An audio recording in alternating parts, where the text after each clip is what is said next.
President Trump! Well, that's a good-looking group. Hello, everybody.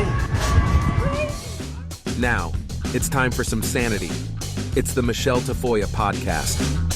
Welcome, everyone, to Wildcard Wednesday, Michele Tafoya Podcast. Please subscribe if you haven't already. Never miss an episode. You're not going to want to miss this one or any of the upcoming episodes we have coming down the pike leading up to the election.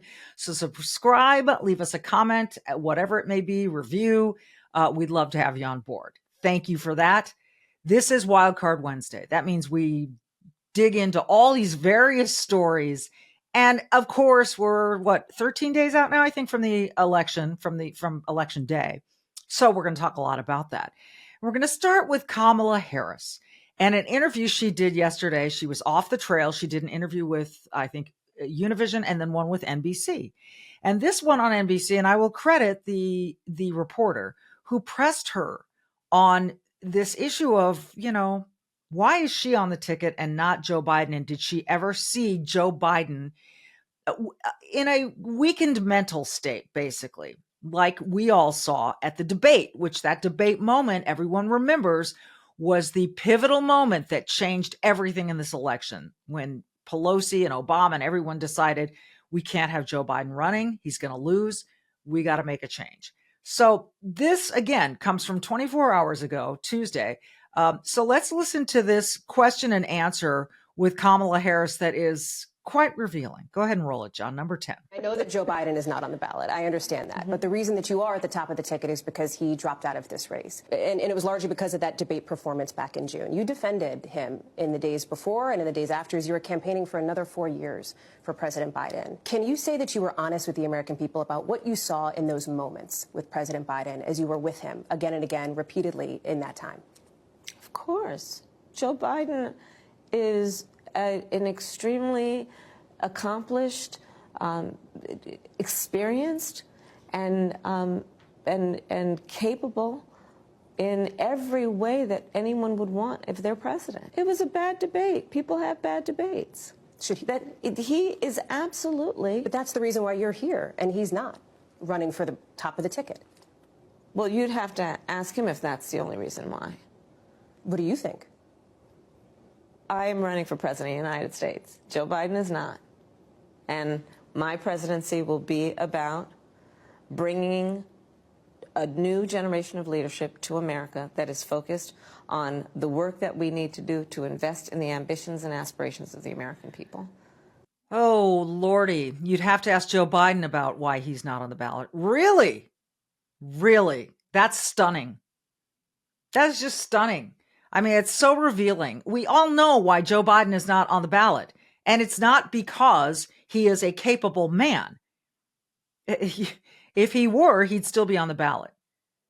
But when she ends it with saying, you'd have to ask Joe Biden about that, as if she wasn't in the room, as if she didn't know all of this was coming. Come on. So fascinating piece of tape.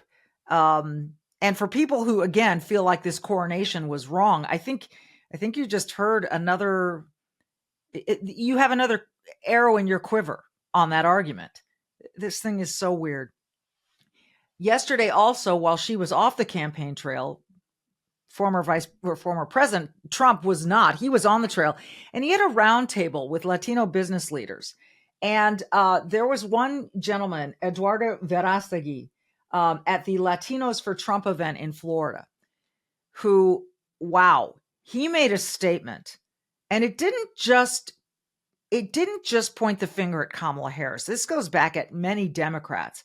Again, this is a Latinos for Trump event in Florida, and we're seeing more and more Latinos jumping on the Trump train, for lack of a better term. And people think, oh, they Latinos all want illegal immigration. No, they don't. I am a daughter of a man whose family came to this country legally, Latinos, very conservative. And so this gentleman resonated with me. What he said resonated with me, but it really points the finger at Kamala Harris and this open border fiasco. Let's go ahead and listen to him. Look what is happening right now. Look what is happening right now with these evil people. Obama, Hillary, Kamala, Joe Biden, Sleepy Joe, all these team. There's more than 300,000 children, over 300,000 children that they came through the border, they released them, and we don't know where they are. Kamala, where are the children? Kamala, where are the children? You know, these people, Kamala and Biden, they're the biggest human traffickers in the history.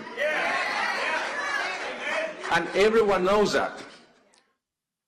It's quite something. And we've all heard that number. I think it's 326,000 missing children that came across the border that can't be accounted for. By the way, did you hear him say Kamala?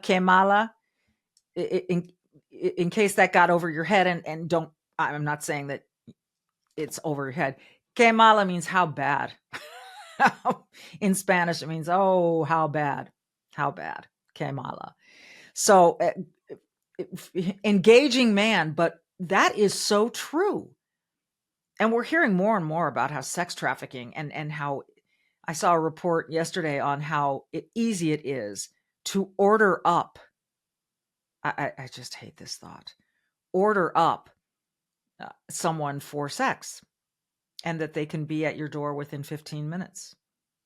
And you can specifically order an immigrant, and you can base it on bust size and age, gender, the whole bit. So it's really, really an interesting trend that we're seeing Latinos moving in a conservative fashion, which does not surprise me as a Latina. I mean, these are our values. And finally, on Kamala, we're going to jump to this sound. Joe Biden was out on the campaign trail. He was in New Hampshire, and he was visiting an office where volunteers were working in New Hampshire.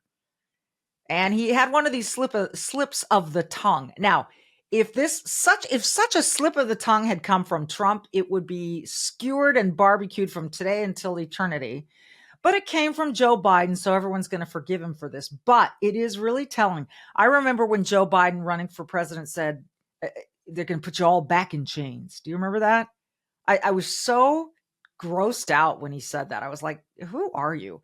But here he is. And listen closely to what he says about former President Trump. It sounds like if I said this 5 years ago, you'd lock me up. We got to lock him up. Politically lock him up. So he backtracks a little bit and says, politically lock him up, lock him out. But we got to lock him up. And everyone's going to forgive Uncle Joe for saying it and all the rest. But not the kind of closing argument you want to make when so many people believe, and I think rightfully so, that lawfare has been one of the biggest weapons employed in this for the last multiple years since Trump announced he was going to run again. It's been one thing after another, one lawsuit after another. So I would say so far, not a good week, and it's early, it's only Wednesday, but not a good week for Kamala Harris. And meanwhile, her running mate, who, again, full disclosure, the governor of the state of Minnesota where I live and will not be living much longer, thanks in large part to Winters, yes, but Walz as well, the two W's. I don't know how hard I have to work to convince you all that Tim Walz is not a man you want a heartbeat away from the presidency. He's not a nice old guy. He's a leftist. He is an extreme left-wing progressive. He is a wolf in sheep's clothing. He's dressed up as a nice guy who shoots a gun. He's not. And so this is interesting because let me pivot here to Nikki Haley, who is, I think, being employed in sort of soft ways right now to support the Republican nominee. She's got a show now on Sirius XM, and she went on a diatribe about Walz. We're not going to play the whole thing for you, but Nikki Haley is using her own platform now to reveal things about Kamala Harris and Tim Walz. And here she is, I think this was yesterday, talking about Tim Walz. Go ahead and roll it. Under Walz, Minnesota has been one of the few states to raise taxes, even having an $18 billion budget surplus. $18 billion budget surplus, and he raised taxes anyway. Minnesota has the 5th highest top income tax rate in the country, 9.85%. Imagine paying 10% on your income. As a member of Congress, he voted against the 2017 tax cuts. Remember we talked about that? Remember we talked that if those tax cuts expire, 62% of Americans are going to see their taxes go up? He voted against those tax cuts. On illegal immigration, not only has he allowed illegal immigrants to come into his state, he has allowed them to have driver's licenses. He's allowed them to have health insurance. He's allowed them to get free college, all on the taxpayer's dime. That's why taxes keep going up in Minnesota, because we're supporting so many things that we don't support. We're paying for so many things we don't support. So that is Nikki Haley taking her best shots. And this went on for a good 4 minutes, but we're not going to play the whole thing for you. But it does underscore and it shows how Nikki Haley is getting more involved in this campaign. But it doesn't just have to be Nikki Haley. I mean, Tim Walz does it for himself. He has said some of the most egregious things lately that, you know how people project when they themselves do something and it's ridiculous, so they project it on somebody else to kind of distract you? You know how Tim Walz always comes on stage and he's jumping around and pointing at people and flailing his arms? Well, he talked about Elon Musk. He called him a dip blank for bouncing around on stage.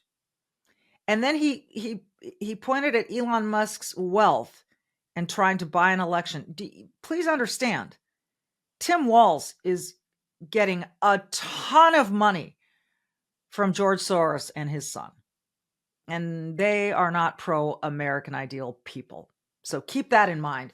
But on and on about Tim Walz.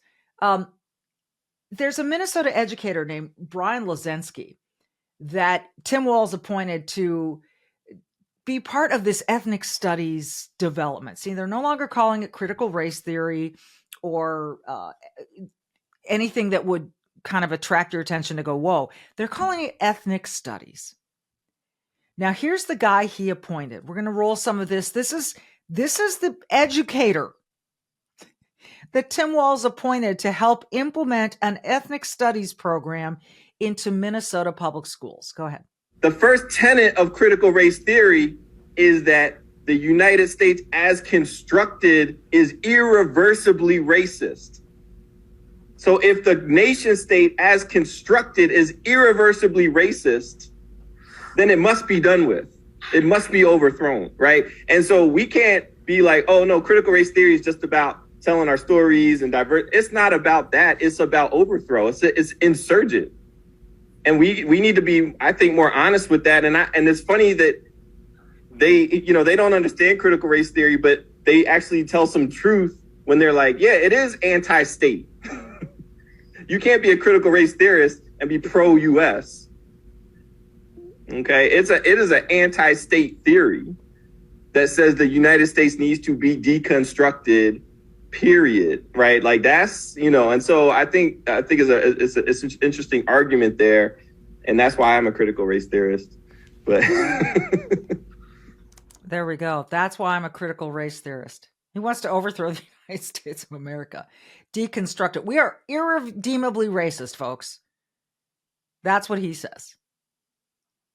We're so racist that we don't allow him a forum in which to state his beliefs.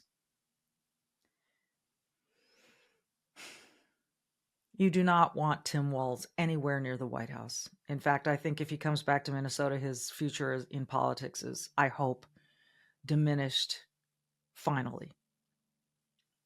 He is a wolf in sheep's clothing. All of this, I know, makes it tough to sleep at night. But I have found something that is helping me sleep better. It is called Sleep Cream, and I can't speak highly enough about it. And let me point out, first of all, the spelling of it. Sleep, C-R-E-M-E, like creme. But we call it Sleep Cream. It is helping me. I had shoulder surgery, you know that, and it's helping me sleep past some of those times where I wake up in pain. So, and I know a lot of people that are using this. Okay, so what is Sleep Cream and how can a cream help you sleep? Well, it's really a revolutionary product, brand new, made of all natural ingredients and with pure CBD crystals. And yes, you simply rub it on sensitive skin areas right at bedtime. So like the insides of your forearms, the inside of your elbows, the bottoms of your feet. You will feel relaxed in a matter of minutes and you'll get the best sleep you've had in years. I know that I do. Even my daughter uses it. And best of all, guaranteed to work or your money back, no questions asked. And again, I know what you're thinking. How can a cream help me sleep better? And again, I'm telling you, if you want an all natural way to sleep better, you got to try Sleep Cream. And maybe you've heard all kinds of mixed messages about CBD, but I'm here to say that Sleep Cream uses only pharmaceutical grade pure CBD crystals with 0 THC, and it's made right here in the USA. Now, you might think this is too good to be true, but what have you got to lose? Try it for yourself. With 100% money back guarantee, I mean, the only thing you have to lose is more sleepless nights. Go to sleepcream.com. That's sleep, CREME.com. And use code GAMEDAY to save some money on checkout. Best sleep ever, sleepcream.com, CREME.com, sleepcream.com. Use the code word GAMEDAY and save a little cash and have a great night's sleep, everyone. All right, on to Trump's very good week. And we will start with this now infamous McDonald's appearance. And I don't know. I don't know how you cannot take a little bit of a smile away from this. Go ahead and roll it, John. I could do this all day. I wouldn't mind this job. I like this job. I think I might come back and do it again. Thank you. Look at that. Mr. Look at that. How are you? Thank you, Mr. President. Nice to see you. You made it possible for ordinary people like us to meet you. You're not ordinary. I mean, thank you so much You for are not everything you're ordinary. doing. I can see. We pray for you, and you are the type of person we want to be the president. Thank you very much. Thank you so much. So nice. Thank you very much. Yeah, I took a bullet. That's right. Thank you, Mr. President. When you think about it, I guess that's right. Thank you. Thank you very much. I'm looking for a job, and I've always wanted to work at McDonald. I never did. I'm running against somebody that said she did, but it turned out to be a totally phony story. So, okay. So I think all those messages about Hitler and, you know, someone who hates people of color, all the extreme messages about Trump, you watch that and you cannot help but smile and laugh.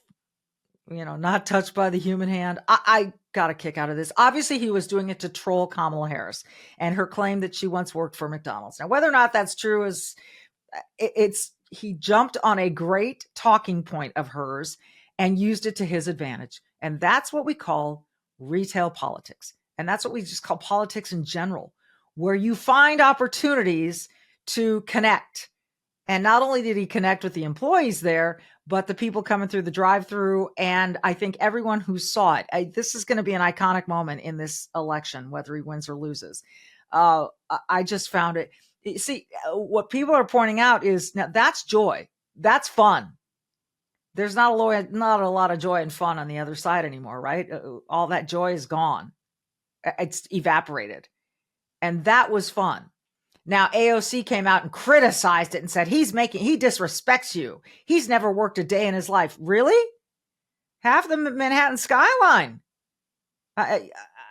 Trump's never worked a day in his life?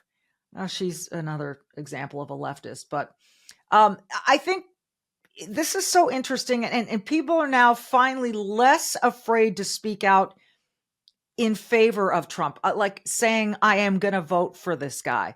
This is a CNN town hall in Pennsylvania. A woman, you know, and they say there's a real gender gap, and it's probably true. There is a gender gap. There will probably be more women voting for Kamala than Trump, but not this woman. And what she said is very, very telling and very honest. Let's go ahead and roll it. What did you see that brought you to a conclusion? I think it's important to remember that we are voting for the leader of our country and not who we like the most or who we want in our wedding party, but who is actually going to make our country better. And we're in an incredibly unique situation where we've had both of the candidates in office before, and we've gotten to see what they would do. And when facts come to facts, my life was better when Trump was in office. The economy was higher, inflation was lower, things were better overall. And now with Kamala's administration, things haven't been so fantastic. And she's saying she can fix the problems that her administration has caused, but I just don't know if I can afford to take that risk. I don't know if I can afford to take that risk. Kamala keeps telling you about this opportunity economy. I don't know what that means. She's going to give you $25,000 if you're a first-time home buyer. That's just going to raise prices of new homes to $25,000 more. I mean, that's so basic, folks. It's just the way it's going to be. So she talks about dreams and aspirations. She does not care about your dreams and aspirations. No politician really does. They need to care about policy. And not every American's dreams or aspirations are going to come true. They're just not. You've got to be responsible for your dreams and your aspirations. You do. You do not want the government in control of your dreams or aspirations, getting in the way or trying to help. You do not want that. Because what the government giveth, it can taketh away, and there are always strings attached. Always. That's why, I mean, independence is what we were founded on, this ability to go out and have dreams and aspirations and achieve them on your own without interference from government. So, really interesting statement at that town hall. And it just, I think we're seeing a momentum shift toward Trump, and she is an example of why. I think she's an example of how you're seeing it go. Okay, our last segment is going to be a few kind of random stories from the week. But before we get there, I want to talk to you about health insurance and how much you're paying and how it might be different if you find another way. And I'm talking about ShareRight, ShareRight. If you're feeling overwhelmed by the increasing cost of health insurance, you are not alone. And I'm sure you've had enough of not having control over your healthcare dollars.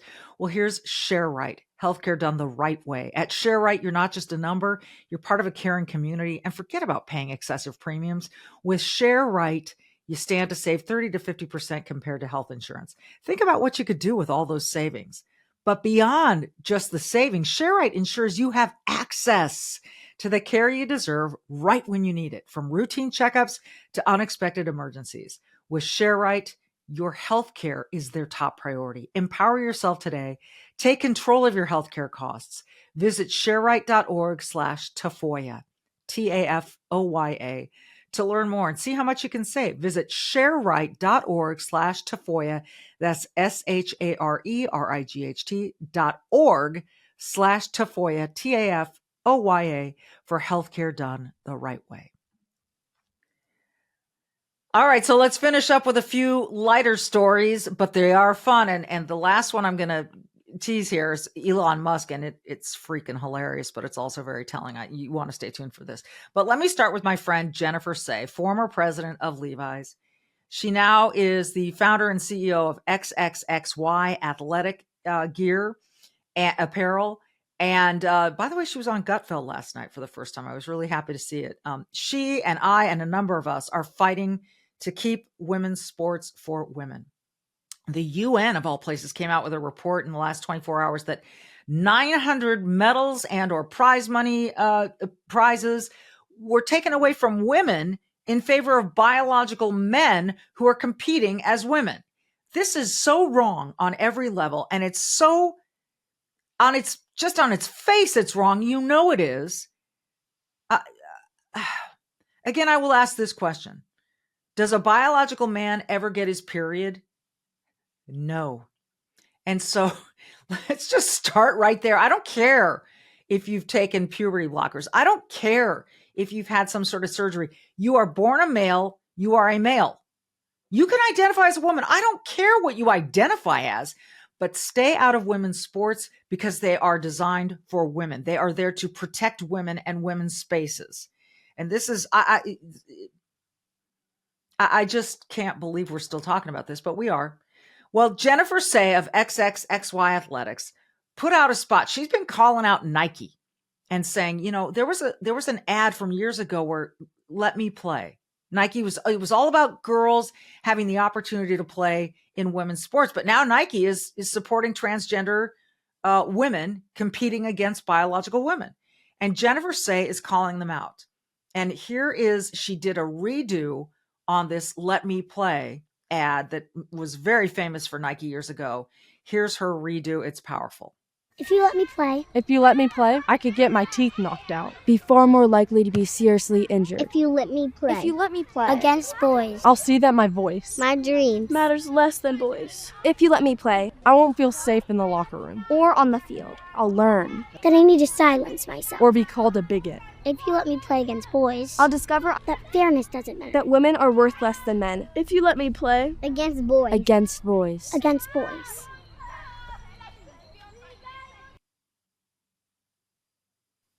And there it is. Please think about that. What message are we sending young girls? What message are we sending women who have worked their whole lives to be great at a sport? Please, more women and more men, but particularly women who are competing, speak up, don't compete, withdraw from races, get out, make your statement. I know that's tough, but you will make more of a difference that way.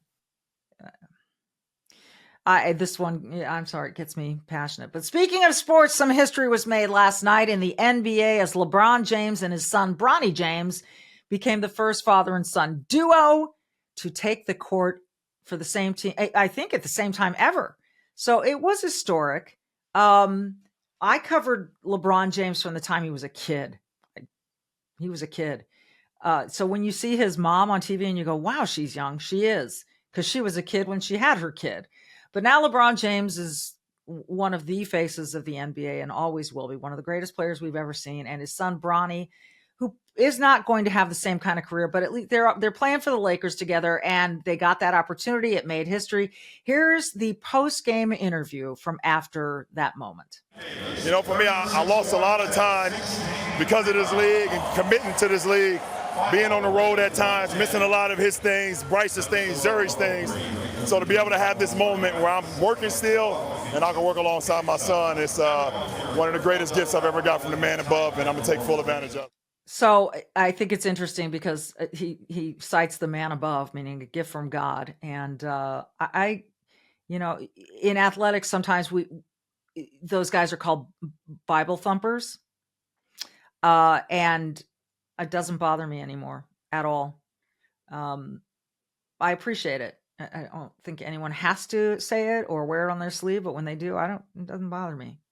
They see something bigger than themselves. But here, you know, LeBron James is pretty old now, still playing in the league, and got to play with his son. So that is unique and an historic moment in the league and in sports. So that's kind of a cool story. And I'll leave that one there, and we'll finish with this chef's kiss of a story that my producer John Berg brought to my attention.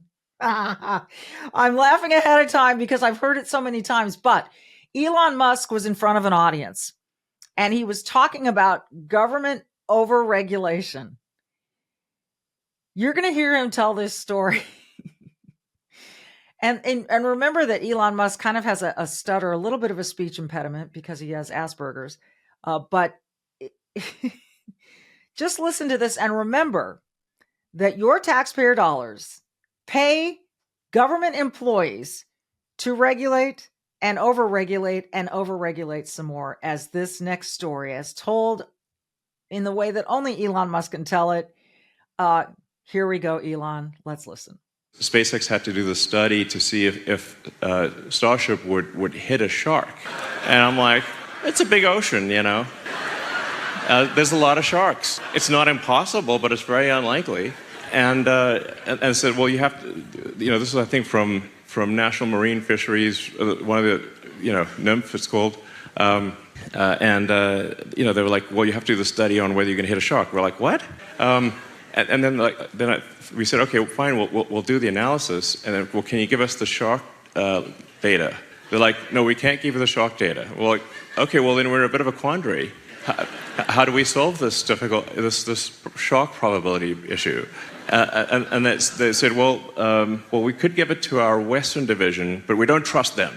And I'm like, am I in a comedy sketch here? And they're worried about the shark density data, like the people who hunt sharks for shark fins somehow getting their hands on the shark data. And so eventually, I think we got the data, and we could run the analysis to say, like, yeah, the sharks are going to be fine.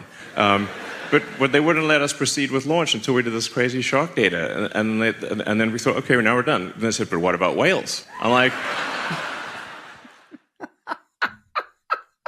He goes on. So you see, Elon Musk has dreams and aspirations, and they have made him one of the most notable Americans in world history. The electric car, Tesla, SpaceX, Starlink, these chips in the human brain. This guy is a freaking genius. But, sir, we have to hold that up for a minute. We've got to stop progress. We've got to stop human advancement because we need to know if your thing might hit a shark. Okay, we've discovered that we're likely not going to hit a shark. What about whales? What next? Eels? Dolphins? How many fish do we have to go through? But this is what your taxpayer dollars are going to. And you can say, oh, well, it's only a smidgen of tax. Add all these agencies up. We're no longer being represented by congressmen and congresswomen and senators. And we're being told what to do by agencies who are given the keys to the kingdom by our Congress people who are too lazy to make decisions on their own. Oh, we'll just write it off to the experts. And the experts just love to get in the way.